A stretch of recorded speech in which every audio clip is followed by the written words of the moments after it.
So here are my official picks for UFC 303. Starting off hot with Ricky Simón versus Vinicius Oliveira. Now, I used to be a certified Ricky Simón glazer. I picked this guy to win against Song Yudong, you guys. So it really pains me to say Vinicius Oliveira gets it done. Now, Vinicius Oliveira, he got power in his fists. He's not a soy boy. And Ricky Simon's chin hasn't been looking that great. And aside from that, Vinicius Oliveira has shown us the ability to cheat in his fights, man. And that's just a really wonderful ability to have. And that really helps me put my money on Vinicius Oliveira. I mean, if he's losing a round, he might just cheat and he might get it done. It's a 3-rounder, so getting one round by cheating and one round by his knockout power pretty much gives him the win. So, and he might just chin Ricky Simón. And why the fuck is Ricky Simón starting off the prelims? You telling me that Tsuruya or whatever the fuck that guy is, and Andrei Arlovski, that fucking 45-year-old, Waterson-Gomez, Gillian Robertson, these guys have bigger star power than Ricky Simón. Fuck this shit, man. Going on next is some Japanese dude, Tsuruya versus Carlos Hernandez. The Japanese guys are winning. Tsuruya had a good performance against Alex Perez, I think. Yeah, so I'm happy. Thank you. Let's go with Tsuruya. Coming on next is Andrei Arlovski versus some bum. And Andrei Arlovski is one of the best gatekeepers in the UFC. This guy is a certified jobber. And I think, and he is the underdog in this. So yeah, Andrei Arlovski by grindy decision. He's that guy his staple is a 29-28 decision, and I think he gets it against Martin Buddy. Hey.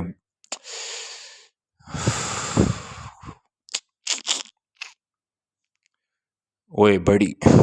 Okay, that's enough. I was going to do a impression of that referee but I forgot his name. So yeah, let's cut this shit out. Moving on, we have Waterson-Gomez versus Gillian Robertson. I don't care about women's fights. Let's just go with fight to go to decision, which is always a great bet in women's MMA, especially when it's a 5-rounder. These girls just can't finish each other. I've been hearing people say Waterson-Gomez has a great submission ability.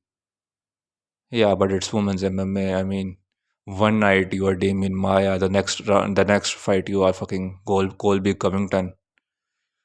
And I mean, it's a women's fight. Who really cares? Like, if you're betting on a women's fight, just get a job at this point. Fucking become a delivery driver or a supermarket clerk or something. I don't know, man. Next is Payton Talbott versus Yanis Ghemmouri. I would stay away from this fight. Payton Talbott will win, and he's fighting a French dude. Fucking the day a French guy wins in the UFC, beats a credible opponent in the UFC, I will castrate myself. But aside from that, if you want to, you can put a little bit money on Yanis Ghemmouri because he's not from France. You see, he's not born there. He's one of those Francis Ngannou types who just trains there. But Payton Talbott is not going to lose, but he shouldn't be a minus 1600 favorite because you never know when these younger prospects are going to get fraud checked. Not fraud checked, but just like lose or maybe get KO'd all of a sudden. And next we have Charles Jourdain versus Jean Silva. Now this is actually the first good fight of this card ever since we left Ricky Simón versus Vinicius Oliveira. Maybe that's why they put them early in the card so that we might bother watching this crap. Nah, this card is good. I'm just hating for no reason. Charles Jourdain versus Jean Silva. I'm going with Jean Silva. Now, Charles Jourdain is the better fighter. No doubt about it. He's more technical. But Jean Silva is autistic and he speaks Toganese. Like, this guy just barks. He's barking in his press conference. Not even a gimmick. I think that's how just he talks. He's like a neat Teenage Mutant Ninja Turtle. Except of being raised by a rat, he was raised by dogs. He's like fucking Tarzan over here. So I will go Tarzan maxing Jean Silva by, I don't know, This KO, yeah. I mean, Charles Jourdain is a. I mean, I like Charles Jourdain. He's a pretty good fighter, and he always tries to make it interesting. He's not that I. He's not going to be rangy and fucking bullshit like that. He's going to go in there and fight with John Silva. He's not going to indulge in any. I will just throw a jab here at range and stuff like that. But I think Gene Silva. I think autism is a very good base for MMA, especially when you are competing in the prelims. And let's see, and let's go to the next fight. Swanson versus Andre Fili. I got Cub Swanson to win this. I don't really rate Andre Fili that much, and I really don't rate his KO power that much either. We also saw what happened to Sergey Pavlovich. KO ability is a fluke. Sometimes you get the KO, sometimes you don't. I mean, a submission ability, you have to do a certain things. You can train for submission ability, but KO, it's a gain from God, and God can take it away at any moment. So, Cub Swanson at how old is that guy now? 40. Cub Swanson 40. Andrei Arlovski 45. Yeah, we got really Cub Swanson is gonna crafty veteran his way through this. He's an old lad. He's gonna show these young whippersnappers what it's all about. And Andrei Arlovski is 35 or some shit. Yeah, 34. Not really young either. So Cub Swanson, because somehow he's the underdog in this, and Andre Fili is not a fighter you bet on when he's the favorite. Like, fucking, are you fucking retarded? Next, we got Joe Pyfer versus Marc-André Barriault. Another fucking retarded matchup here. I don't know who wants to see this. And let me just come up with something on the moment. I mean, it's at middleweight. Wow. Let's just pick Joe Pyfer because of his KO ability. I mean, I just hit on KO ability and how it's just a fluke, but what do you expect me to say about Joe Pyfer and Marc-André Barriault? And Marc-André Barriault is Canadian, I think. Let me just confirm over here. And Canadians aren't winning unless her name is George St. Pierre. Fucking Canadian, as I thought so. And he's going to lose to Joe Pyfer by KO. Let's just fucking go with it. Next is Ian Machado Ferry taking on Michael Venom Page. I really wanted to pick Garry for this one, but I'm afraid I can't. Now, I would fucking love Ian Garry to win this by a robbery decision. I think it would be really funny, and the reaction from the fan base is going to be interesting.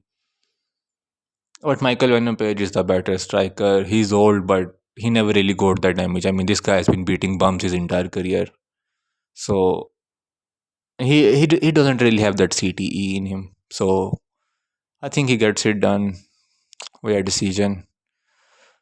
I really like Ian Garry, you know. I think he's the best McGregor clone out there. A McGregor clone that is also a cuck. I mean, take my money, man. But Michael Van Page gets it done. He's a better fighter. Sometimes you have to go with logic. Even though MMA has no place for logic. I don't know how it works. Coming up next, we have Mero Bino Silva versus Meki Cash. Women's fight, go to the distance. That's just what I will do for every women's fight.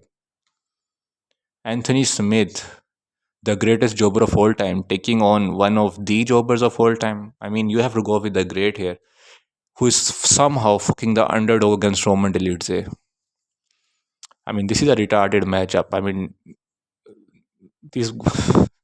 I mean, putting your money on either of these guys is like charity at this point.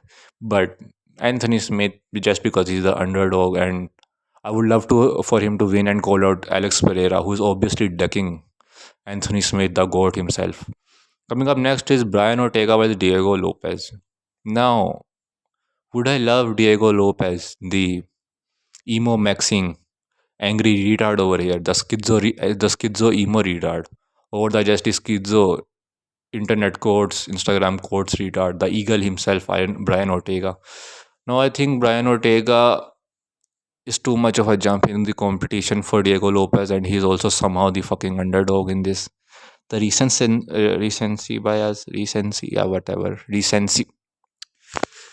bias is fucking clear here, and Brian Ortega should not be an underdog. If you are picking Diego Lopes, because I love Diego Lopes, it should be for plus money, but it's not. He's a minus 140 favorite somehow. Why? Because he knocked out a couple of bums. Okay, Sadiq Youssef is not a bum, but compared to the compared to the competition of Brian Ortega, Sadiq Youssef is a bum. He's nowhere near that level. Brian Ortega just finished Yair Rodriguez.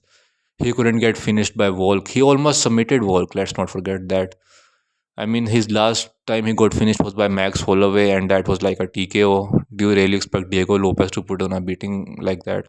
I mean, unless you think Diego Lopez hurts him and then submits him in round one, and especially the weight cutting shenanigans that have happened recently regarding this. Brian Ortega couldn't make weight to 145, so now it's happening at 155, and Diego Lopez didn't know about that until yesterday. And it's like I'm recording this with 12 hours to go, so it's not going to happen. Diego Lopez is going to suffer because of the weight cut. So Brian Ortega is the logical pick here, but I fucking love Diego Lopez. So Diego Lopez in round one, paired with Brian Ortega by a decision or a submission in the later rounds. Now we go on to the main event: Alex Pereira versus Jiří Procházka. Now, now I like Jiří Procházka. He really autism maxes, and the comeback against Rakic in that UFC 300 was fucking crazy.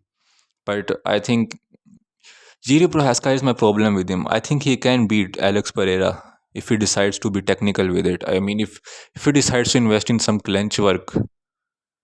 I mean, this guy's been training Muay Thai his whole life, but he can't check low kicks. He would rather learn Wing Chun techniques and the dim mark than learning how to check a low kick. Fuck. Learn how to fight, you fucking retard. You're competing for the belt. And I genuinely think if he decides to get technical with it, I don't think he can take down Alex Pereira that easily. And even if he does, it's not going to happen a lot. Because Alex Pereira has been training with Glover Teixeira. I hope so. He's been training, not just hanging around. But I think his takedown defense must have gotten better since their previous fight. And trying to take down Alex Pereira, and if you fail that, I mean, he can land a couple of left hooks or just an elbow to your face while your face is stuck in that between his ribs and his elbow. So I think Jiří Procházka best shot is probably starting out a brawl in the clinch there, kneeing him, elbowing elbowing Alex, that is, and trying to get some damage off, which he can capitalize in the later rounds by chinning him.